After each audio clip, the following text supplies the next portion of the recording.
Now I'm moving to the next topic, that is IoT security tools. So there are plenty of security tools. As I already told, it's one of the very hot area, okay, for research. So people are doing lot of research in these areas, okay, IoT security tools. So they are just coming up lot of security mechanisms for IoT. It's a very good area. So those who are interested in research, you can go with in this one.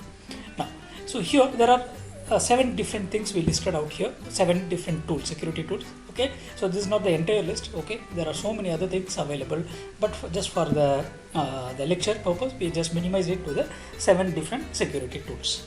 So the first tool is the encryption. Second one is the password protection. Third is a two-factor authentication. Fourth one is the embedded security software blocks. Then data erasure. Then PKI, hardware crypto processor. So these are the 7 different security tools which are used for the IoT. Now I'm going for the first one. The first one is the encryption. So we already talk about this in lecture number 1, 2, 3, 4, encryption. So we know about the types of encryption, symmetric encryption, asymmetric encryption, all these things. But as far as IoT encryption is concerned, the very important thing, you cannot use, okay, the algorithms which we talk, okay, which we discussed in lecture number 2, 3, 4, 5, because IoT devices are limited in resource. That means the memory is very less, the processing speed is very less. So based on this, okay, you cannot use any of the encryption algorithm, okay, cryptographic algorithm, you cannot use it directly in a IoT systems. So we need to design some encryption algorithms or cryptographic algorithms which are very light. So that is called lightweight cryptographic system.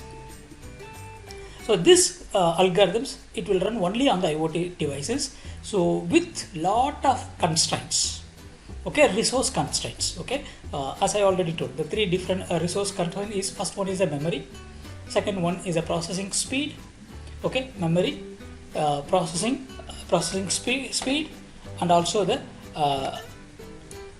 battery, okay, that means the power or the battery constraints. So based on all these constraints only, okay, we have to frame, okay, we have to write or we have to create the encryption algorithms. Okay, now lightweight cryptography, LWC, a cryptographic algorithm for the protocol or the protocol tailored for the implementation in constrained environment. So this is I already told. So there are a lot of constraints available here. So based on the constraints, okay, including the RFID tags or sensors, okay, or contact like smart cards, healthcare devices, anything in any IoT device, if you want to implement encryption, means you have to go for the lightweight cryptography only. Okay, because constraint, there are resource constraints available. Now lightweight primitives are superior to the conventional cryptographic ones, and we are currently used in the internet security protocols, example IPsec, TLS. So there are some protocols, okay, like IPsec, TLS protocols are directly used, but some protocols it is used as a lightweight protocols only it is used. So lightweight cryptography also delivers adequate security and does not always exploit the security efficiency.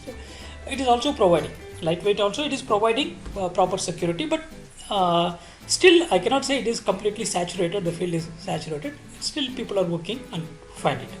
So now you can find it here. So there will be some sensors. So encryption process is going on, whatever the data transferred, the data will be encrypted. Attacker is trying to capture the data, is doing the eavesdropping, but he cannot, okay, read it because it is an encrypted one. So what type of encryption means? It is a lightweight encryption or lightweight cryptography concept will be used here. So the first security tool, it is a encryption. So lightweight cryptographic tools will be used. Now I'm going for the second one. The second security tool is a password protection. So about password protection, we already discussed so much of things, okay, user authentication. So that same concept we are going to implement in the IoT also. So password based authentication starts to look less attractive as a security solution for IoT devices. 2 reasons. So it's not, it's less attractive. Okay, what is the 2 reasons means? Passwords do not work well on the dumb devices. Then the lack of power to process or store the passwords. The storage, okay, the main thing is a resource constraint. You take any tools, there are 7 tools we are discussing. All the 7 tools, okay, it is going to talk about the resource constraint. So passwords is not very well accepted for the IoT devices. So because the passwords do not work well on the dumb devices, and the lack of the power on the processing to store the passwords. So passwords used, but it is poor accepted. Okay, so passwords are the poor means of automated authentication. So entering a password generally requires a human being to do. So here, as far as IoT systems are concerned, we are going for like automatic systems. Okay, so there will be less human interaction. So mostly machine to machine interaction will be available. Okay, device to device, machine to machine. Okay, it will be used. So here less human interaction. But if you go for password, human being should enter the password. So that's why it is not accepted very well in the IoT. So password protection is accepted in a very low level only. Okay, this is. Now moving on to the next one is a two-factor authentication. So two-factor authentication referred as the two steps of verification. So there will be two steps. Only just if you enter username and password, it is not enough. So you are going for one more step also. Okay, yes, two-step verification will be done. So it is a security process in which the user provides two authentication factors to verify they are who they say they are. So in order to prove the user, they have to go for two steps. Okay, they have to prove themselves in the two steps. So two-factor authentication can be contrasted with the single-factor authentication, a security process in which the user provides only one factor, typically a password. But when you go for a two-factor authentication, so it provides an additional layer of security and makes it harder for the attackers to gain access. So in a two-factor authentication, you will have additional of one layer. Okay, so two-factor authentication has long been used as a control the access sensitive systems and data, and to prevent the users data for being accessed by the attackers. So what I want to conclude in this slide, two-factor authentication is accepted in the IoT devices. Okay, so in which there are two different layers will be available. So the user has to prove himself in two different levels. Okay, that is called two-factor authentication. Now I'm going for the next one. The fourth one is a embedded security software blocks. So this is one of the security tools which is used for the IoT devices. In the embedded security software blocks, a tamper-proof chip is available. Okay, you can see. So this is a chip. That means we can say it is a firmware. Okay, so in which few programs are written. So a tamper-proof chip available in different size, design and embedded in the mobile devices, and these chips are going to ensure the data is stored in a safe place and the information is given only to the authorized application and people. So it is going to make sure the information is available. Okay, it is going to make sure the data is available in a safe place and it is accessed only by the authenticated or authorized applications and people. So it is like a personal ID, okay, for the end user and for the devices itself. Okay, so we are having an example here. What does that mean? This is a device, the IoT device. So here the IoT device is going to load some OS, some operating system it is going to run, or some software it is going to run. So the software image is available here. So it is taking the hash value. Okay, then it is going to be signed. Signed means by using the private key it is going to be signed. So this is the signature. Now the signature is moving. Okay, so once the signature is moving, the chip, so this is going to be a tamper-proof chip, so which is having the OTP. So OTP is nothing, it is a public key hash. So hash value of the public key. So the hash value of the public key will be given here. So these two things will be used here, and then it is like same digital signature concept. Okay, the hash value is taking and verifying the hash value.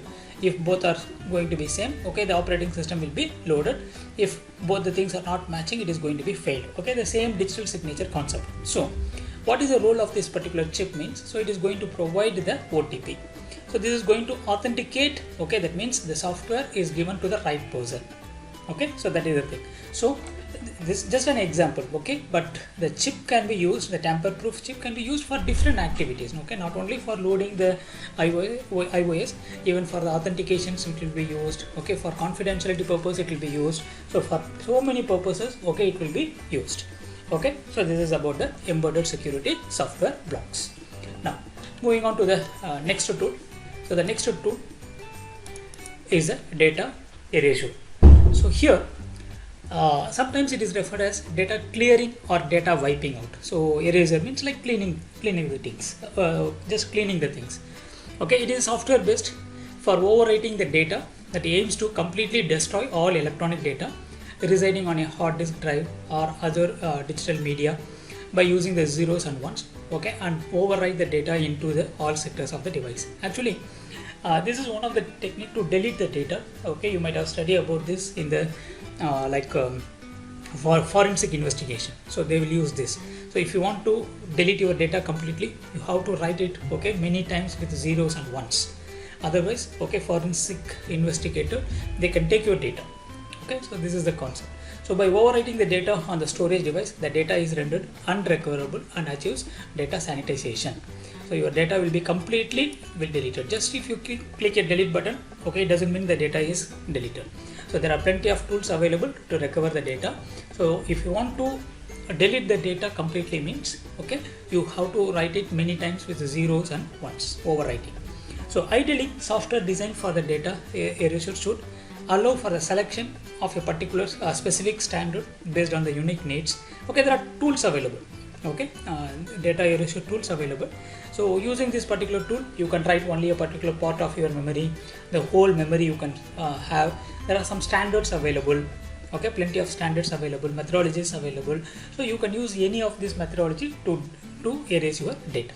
So this is about the fifth one. It is a data erasure tool. Now, moving on to the next one, it is a PKI.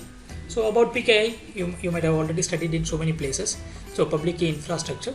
So this is going to deal with the certifications. So one is a certification, that means digital certificates. Okay, set of rules, policies and procedures needed to create, manage, distribute, use, store and revoke the digital certificate. So here there will be one more entity which is called the certification authority. So certification authority is the one who is going to issue the certificate. So what are the content, what is going to be available in the digital certificate means the public key of the receiver, okay, of the owner. Okay, for example, if you take Bank Muscat certificate, so it is, you can just see the Bank Muscat public certificate, PKI, that means digital certificate. You will find, okay, the key, the public key of Bank Muscat will be available in it. So PKI, it is generally used, okay, for the e-commerce, internet banking, okay, or for confidential email. You can use the PKI for IoT devices also. So IoT devices can also have the digital certificate. You can see the devices here. So this is a camera, this is a car, okay, and this is one more IoT device. So they can have their own public and private keys.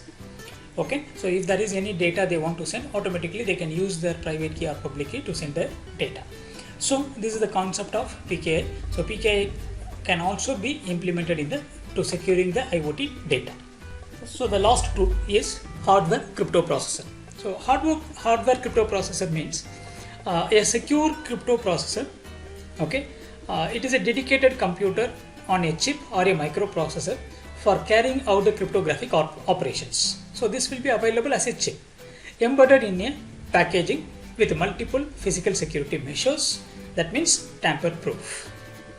So unlike cryptographic processor, the output decrypted data onto a bus in a secure environment. A secure crypto processor does not output the decrypted data or decrypt the program's instructions in an environment where security cannot always be maintained. Okay, so the purpose of this secure crypto processor is to act as the keystone of a security subsystems, eliminating the need to protect the rest of the subsystems, which is the physical security measures. So this is going to be like it is going to work only in a particular limit. Okay, so it cannot be extended for the entire system. So it can be work in a particular part of the system. Okay, so this is about the hardware crypto processor.